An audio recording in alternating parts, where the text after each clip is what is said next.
सर्व जबाबदाऱ्या यशस्वीपणे पार पाडत प्रत्येक क्षेत्रात आपल्या कर्तृत्वाचा ठसा उमटवणाऱ्या नारी शक्तीला सलाम। जागतिक महिला दिनाच्या सर्व महिला भगिनींना हार्दिक शुभेच्छा।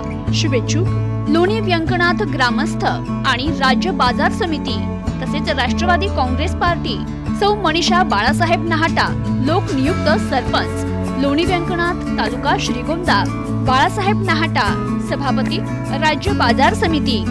जाहिरात संकलन मुश्ताक पठाण, प्रतिनिधी न्यूज टुडे 24 श्रीगोंदा, तालुका श्रीगोंदा, जिल्हा अहमदनगर।